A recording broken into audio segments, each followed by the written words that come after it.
படம் என்ன ஒரு ஹாஃப் அன் ஹவர் 45 மினிட்ஸ் லெங்க்த்துக்கு வரைக்கலாம். படம் நல்லதா இருக்கு. மூவிஸ் எடுக்க எனக்கு ரொம்ப பிடிக்கும், டைரக்ஷன் எனக்கு ரொம்ப பிடிக்கும். அந்த ஃபீல்டுலேருந்து வரவங்களுக்கு இது சூப்பராக இருக்கும். படம் காந்தா, உண்மையிலேயே காந்தா என்னை வந்து காண்டுதான் ஏற்றிச்சு, அப்படி தான் சொல்லணும். கதை வந்து ரொம்ப நேரம் போகிற மாதிரி இருந்துச்சு. என்னடா அது, என்னடா ஒரு எதையோ எடுத்து வச்சுன்னு 3 மணி நேரம் உட்காந்து பார்க்கணும், எங்கே பார்க்குறது? டேரக்டர் பாயிண்ட் ஆஃப் வியூவில் இந்த படம் சாந்தா, ஹீரோ பாயிண்ட் ஆஃப் வியூவில் இந்த படம் காந்தா.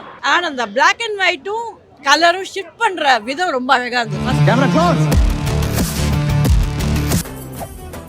மெரிபா பன்னீர் சோடா, ஐ ட்ரஸ்ட் மெரிபா. இந்த காந்தா ஓவரால படம் எப்படி இருந்தது? படம் ரொம்ப லெங்க்த்தா இருக்கு, ரொம்ப லெங்க்த்தா இருக்கு. நல்ல விஷயங்கள் படத்துல என்னன்னா துல்கர் ரஹ்மான் பெர்ஃபார்மன்ஸ். அவர் கமலஹாசன் நாயகன்ல எவ்வளோ நல்லா பண்ணுறாங்க அந்த அளவுக்கு பண்ணியிருக்காங்க. சமுத்திரகாணி ஃபர்ஸ்ட் டைம் ஒரு ரொம்ப சீரியஸ் கேரக்டர் பண்ணியிருக்காங்க. அந்த ஹீரோயின் ரொம்ப நல்லா ஆக்ட் பண்ணியிருக்காங்க. Very good music, very good songs. இது வந்து திரைத்துறையை ரசிக்கிறவங்களுக்கு தான் இந்த படம்.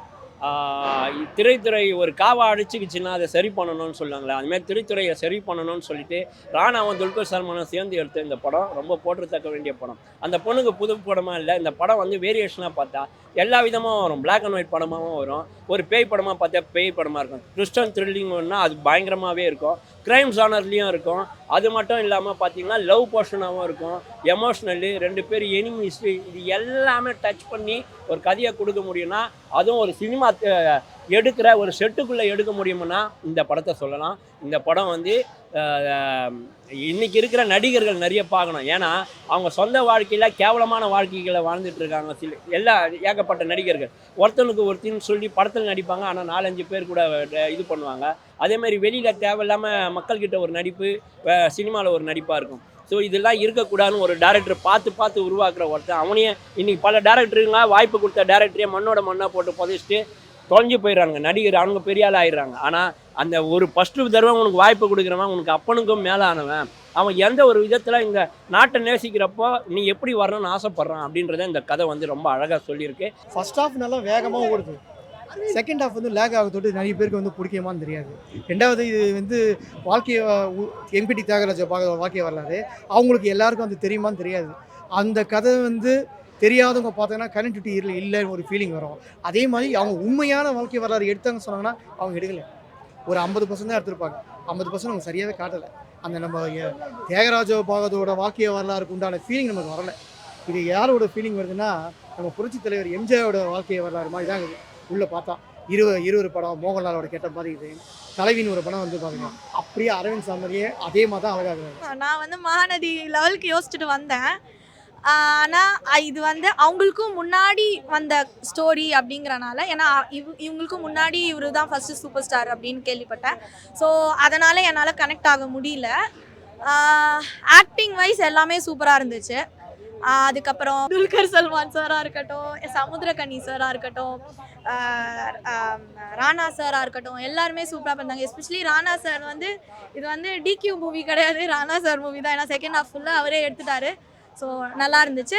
அண்ட் ஆர்ட் டைரக்ஷன் வைஸ் எல்லாமே சூப்பராக இருந்துச்சு. அதாவது மூவிஸ் எடுக்க எனக்கு ரொம்ப பிடிக்கும், டைரக்ஷன் எனக்கு ரொம்ப பிடிக்கும். அந்த ஃபீல்டுலேருந்து வரவங்களுக்கு இது சூப்பராக இருக்கும். படம் காந்தா, உண்மையிலேயே காந்தா என்னை வந்து காண்டுதான் ஏற்றிச்சு, அப்படி தான் சொல்லணும். ஆனால் நல்லா பண்ணியிருக்கு, கதை வயசாக ரொம்ப நல்லா தான் இருந்துச்சு. அது இல்லாமல் கதை வந்து ரொம்ப நேரம் போகிற மாதிரி இருந்துச்சு. என்னடா அது, என்னடா ஒரு எதையோ எடுத்து வச்சுன்னு 3 மணி நேரம் உட்காந்து பார்க்கணும், எங்கே பார்க்குறது?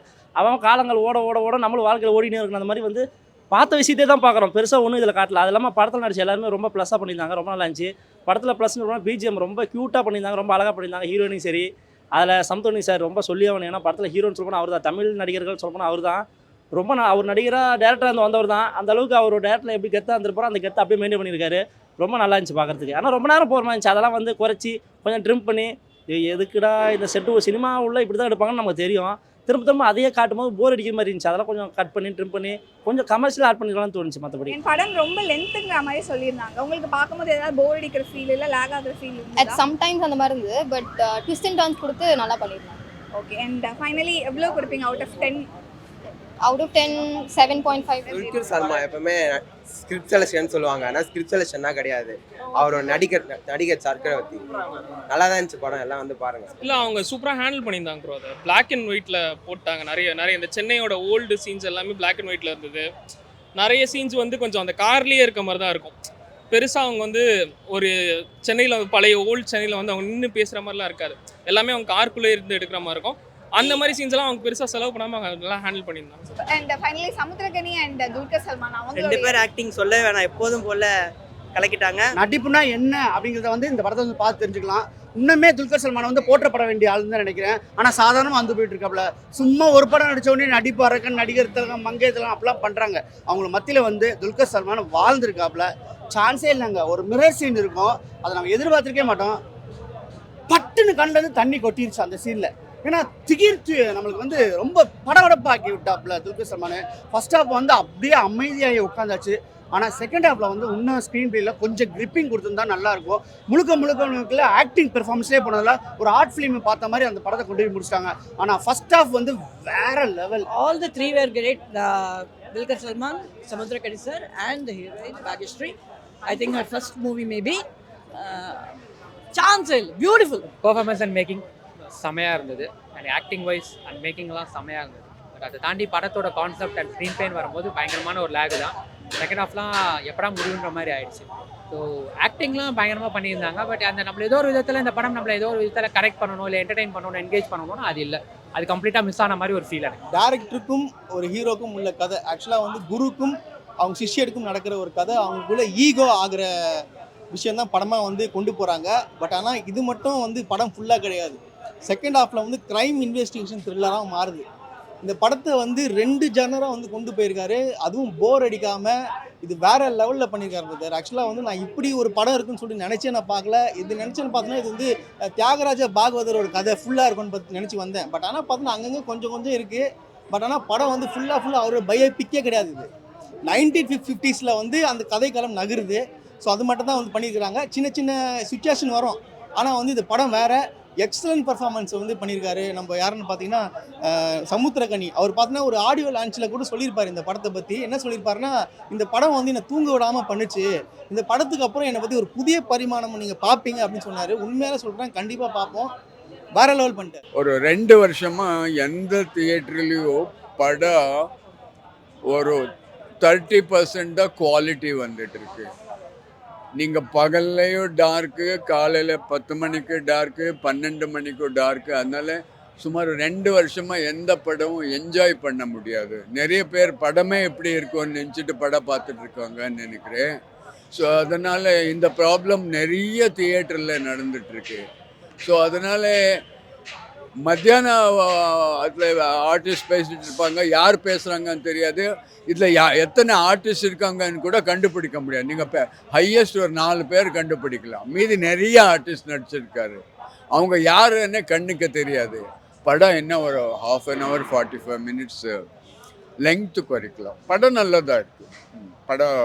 படம் நல்லதாக இருக்குது, நல்ல ஸ்டோரி. பட் அவங்க ஏதோ டைட்டிலில் காட்டினாங்க இன்ஸ்பயர்ட் பை பாலு மகேந்திரா, பாலா பழனிசாமி, இன்னும் 2 பேர் எனக்கு படிக்க முடியல, ரொம்ப ஃபாஸ்ட்டாக போயிடுச்சு. One time watchable. But Dulquer Rahman fans இருக்காங்க, அவங்க பார்க்கலாம்.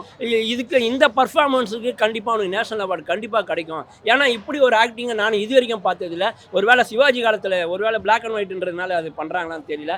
கண்டிப்பாக இந்த படம் காந்தான் பேர் வச்சோன்னே எம்ஆர் ராதா நினச்சிட்டு எல்லாருமே வந்துட போகிறாங்க. இல்லைனா எம்ஜிஆர் அவங்க இது எதுவுமே கிடையாது. டைரக்டர் பாயிண்ட் ஆஃப் வியூவில் இந்த படம் சாந்தா, ஹீரோ பாயிண்ட் ஆஃப் வியூவில் இந்த படம் காந்தா. அவர் வந்து நடிக்கல படத்தில், கேரக்டராகவே வாழ்ந்துட்டாரு. ஸோ அதனால் நல்லா இருந்துச்சு. ஈவன் இவர் சமுத்திரக்கனி சாரும் அதே மாதிரி தான் சூப்பராக நடிச்சிருந்தாரு. அதுலேயே இருந்தார்.